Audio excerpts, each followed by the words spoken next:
Welcome to this explainer. If you've ever stepped into a management role, or honestly even just observed one from the outside, it can sometimes look like absolute sheer chaos. Between balancing the budgets, guiding human emotions, and optimizing systems, well, it can feel like you're trying to play 3D chess in a hurricane. But what if I told you that chaos could actually be organized? Today, we're pulling directly from the Architect's Handbook to explore 14 distinct paradigms of management control. And I want you to think of these not as competing rules, but more like 14 different lenses you can snap onto a camera. By utilizing these different paradigms as lenses, you can finally make sense of all that organizational chaos and see exactly what needs to be fixed. Okay, let's dive into this. We've taken these 14 really dense theories and curated them into 4 highly manageable categories for our toolkit. Number 1, the human element. 2, logic and decisions.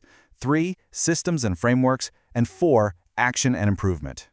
So moving right into our first category, the human element, people at the core. Managing an organization almost always starts with understanding the people within it, right? So the first tool in our kit is the group behavior paradigm. Looking through this specific lens, you are strictly analyzing organizational behavior. You aren't looking at the widgets you produce, and you're definitely not looking at the financial margins. Instead, you're looking at how groups form, how office politics play out, and how collective behavior either drives the whole organization forward or, holds it back. But we can actually zoom in even closer. Let's contrast that group behavior approach with the interpersonal paradigm. Here, we shift away from the collective and look right at the individual level. This lens is all about human relations, leadership, and what genuinely motivates a person to get out of bed and do great work. Think of this as the psychology of management. That's about figuring out if your team member needs a pep talk or maybe just a brand new challenge. Now, what's really interesting about this slide is the sheer contrast. On one side, we have that warm, fuzzy, individual-focused interpersonal approach, but on the other, we have the cooperative social systems paradigm. While the interpersonal side looks at individual motivation, the cooperative social systems approach focuses on designing a highly structured social architecture. It's about building a system where group cooperation isn't just a nice-to-have, it's literally a structural requirement to achieve a very clear shared purpose. Of course, people don't just work with other people. They work with machines, software, and physical tools. And that brings us to the socio-technical paradigm. This one acts as a bridge. It specifically examines the link between technical systems and the actual people operating them. If you have a brilliantly talented team but a terrible, clunky software system, or maybe world-class robots operated by untrained staff, well, this is the lens you use to spot that exact friction. Moving on to section 2, logic and decisions. Are you more of a numbers person? Because we're about to swap out our management lens. So if the human element feels a bit too messy or unpredictable for the problem you're facing today, we are going to drastically shift gears. We're moving completely away from people and relationships and stepping squarely into the mathematical and management science paradigm. Here, management isn't about feelings at all. It relies entirely on models, formulas, and strict logic. We're talking about optimizing supply chains, predicting inventory, and using hard, cold data to remove all the guesswork from your day-to-day operations. Firing off the next tool in this logical category, we have decision theory. Now, this paradigm has an absolute laser focus strictly on decision-making itself. How are choices framed? What are the exact probabilities of different outcomes? Under this lens, a manager's entire job boils down to being an incredibly effective, rational decision-making engine. You calculate the odds of success, and you execute. But how do you actually apply all this dense math and theory to the real world? Good question. That's where the operational approach comes in. This paradigm basically attempts to take all these disparate functions, the math, the science, the decisions, and integrate them into one single practical science of management. It's all about taking the purely theoretical and making it strictly operational, whether that's down on the factory floor or up in the boardroom. Which brings us to section 3, systems and frameworks. It's time to zoom out and look at the big picture. And this brilliantly illustrates that macro-level perspective.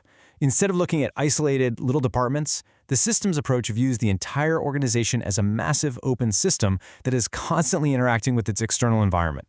See, your company isn't in a vacuum. It takes in resources, processes them, and pushes out products, all while reacting to the broader economy, aggressive competitors, and society at large.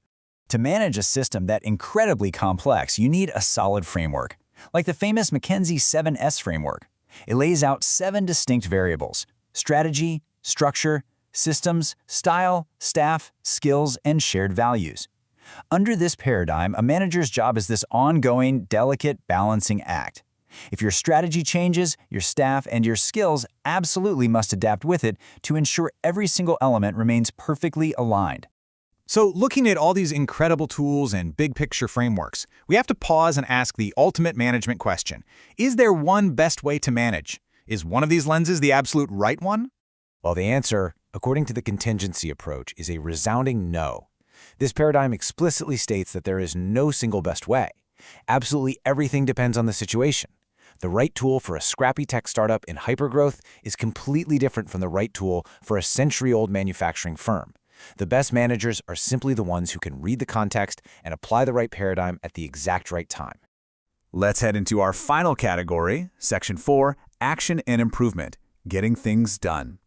Now we're focusing on how managers take these theoretical paradigms and turn them into tangible, real-world action. First up is the case, or empirical approach. This lens is incredibly practical. It's all about studying past track records to learn from both the successes and the miserable failures. You don't need to invent a brand new theory, you just need to look at the data of what actually worked before empirically and adapt those lessons to whatever problem you're facing right now. Let's move to and see how this builds into Mintzberg managerial roles. Mintzberg essentially observed what managers actually do all day long, and he categorized their actions into 3 key roles: interpersonal, informational, and decision roles. Sometimes you're a figurehead inspiring the team. Sometimes you're an information processor reading endless reports, and sometimes you're the entrepreneur making the final tough call. But what if your organization is completely stuck? Enter the reengineering approach. Honestly, I kind of love the extreme dramatic nature of this paradigm. It is effectively a simple 2-step process. Step 1, radical redesign. Step 2, dramatic results. You don't just tweak around the edges here, no way. You tear down the existing processes and rebuild them entirely from scratch to achieve massive leaps in performance. Now we can perfectly contrast that radical, burn-the-ships nature of reengineering with our final paradigm, total quality management, or TQM. TQM favors a much steadier hand. It's built on continuous, incremental improvement, deep teamwork, and an absolutely unwavering focus on the customer. It's not about changing the whole shebang overnight, it's about getting exactly 1% better every single day. So the crucial point is this. We've just covered 14 highly unique ways of looking at management. From interpersonal motivation and mathematical modeling, all the way to radical reengineering and continuous improvement. And remember, these are not competing ideologies where you have to pick a side. They are one powerful toolkit. The master manager knows exactly when to put down the math lens and pick up the human lens. Which leaves us with this final thought. Look at the problem sitting on your desk right now. Are you trying to solve a human problem with a mathematical lens? Are you trying to aggressively re-engineer a system that honestly just needs a bit of continuous improvement? The tools are right in front of you. So, which management lens will you use to view your organization today? Thanks for joining me for this explainer, and good luck putting these tools to work.